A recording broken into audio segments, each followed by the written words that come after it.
Hi வணக்கம். மற்றொரு short வீடியோவில் சந்திக்கிறதுல மகிழ்ச்சி. இன்றைக்கு இந்த ஷார்ட் வீடியோன்னு சொன்னால் இன்றைக்கு ஒரு விழிப்புணர்வு சம்பந்தமான ஒரு சின்ன ஷார்ட் வீடியோ.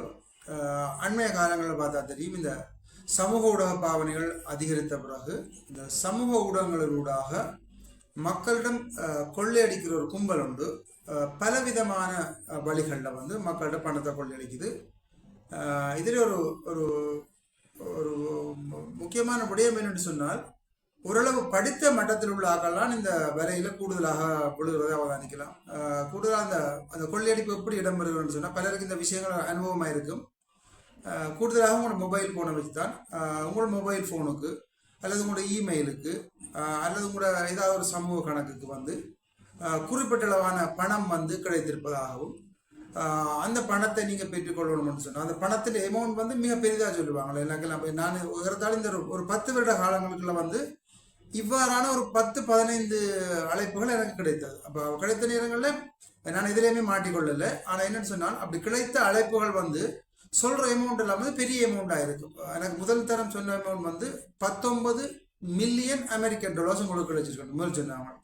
அப்புறம் அப்படி ஒவ்வொரு விஷயமா சொல்லி கூட என்ன செய்வாங்கன்னு சொன்னால், இவ்வளோ அமௌண்ட் கிடைச்சிருக்கு, உங்களுக்கு அதை கிளியர் பண்ணணும்னு சொன்னால், உங்களுக்கு கிளியர் பண்ணுறதுக்கு நீங்கள் ஆரம்பத்தில் உங்களுக்கு ஒரு சின்ன அமௌண்ட்டை பே பண்ணணும். அந்த அமௌண்ட் எவ்வளோன்னு சொன்னால் ஒரு ஒரு 1 லேக்காக இருக்கும். அப்போ 1 லேக் எடுக்கணும்னு சொன்னால், நீங்கள் யோசிக்கலாம், ஒரு பெரிய அமௌண்ட் உங்கள்கிட்ட கிடைச்சா ஒரு 1 லேக்கை எங்கிட்ட அந்த எடுத்துக்கொண்டு தான் அப்படி ஒரு அமௌண்ட் ஒருத்தன் தரப்போகிறது இல்லை. மற்றது இன்னொரு விஷயத்தை நாங்கள் யோசிக்கணும்.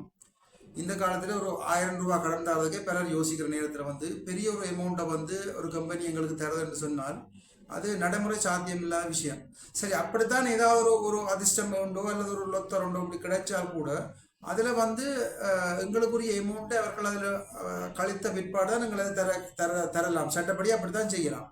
எனக்கு அவ்வாறான அழைப்புகளில் நான் உடனடியாக அவர்களுக்கு சொல்லுவேன். உதாரணமாக, எனக்கு நீங்கள் 19 மில்லியன் கிடைச்சது, நீங்கள் 2 லட்சம் கட்டுங்கன்னு சொன்னால் நான் சொல்லுவேன், எனக்கு 2 லட்சம் இல்லை, நீங்கள் 5 லட்சத்தை எனக்கு கழிச்சு கொண்டு மிச்சத்தை தாங்க உடனே ஃபோனை வச்சிருவாங்க. அதனால இப்படியான பல அழைப்புகள் உங்கள்கிட்ட வரலாம். உங்களுக்கு பணம் கிடைத்திருக்கு, உங்களோட டயலாக் மொபைலுக்கு அல்லது மொபைட்டல் இதுக்கு அல்லது ஹச்சுக்கு அல்லது ஏர்டெலுக்கு எந்த ஒரு இணைப்புக்கும் உங்களுக்கு பணம் கிடைச்சிருக்கு, அதை கிளைம் பண்ணுறதுக்கு, அதை எடுக்கிறதுக்கு நீங்கள் இவ்வளோ காசு கட்டுங்கன்னு சொல்லி எந்த அழைப்பு வந்தாலும் யாருமே அதை நம்பாங்க. ஃபுல்லாக ஃப்ராடான விஷயம். இது ஒரு கும்பல் இருந்து கொண்டு பல வகையான நம்பரினூடாக, அதாவது வெளிநாட்டு வாட்ஸ்அப் இலக்கங்களினூடாக அவங்களோட தொடர்பு கொண்டு உங்களிடமிருந்து பணத்தை கொள்ளையடிப்பதற்காக மேற்கொள்கின்ற ஒரு நடவடிக்கை. எனவே மிக மிக அவதானமாக இருக்க. இது கூடுதலாக அந்த ஆசிய நாட்டை டார்கெட் பண்ணி நடக்குது. குறிப்பாக அந்த இலங்கை, இந்தியாவில் இப்போ பெருமளவில் நடந்து கொண்டிருக்குது. எனவே எந்த ஒரு விடயத்திலே மிக மிக அவதானமாக இருக்கோ, பணம் ஈஸியாக கிடைப்பதில்லை.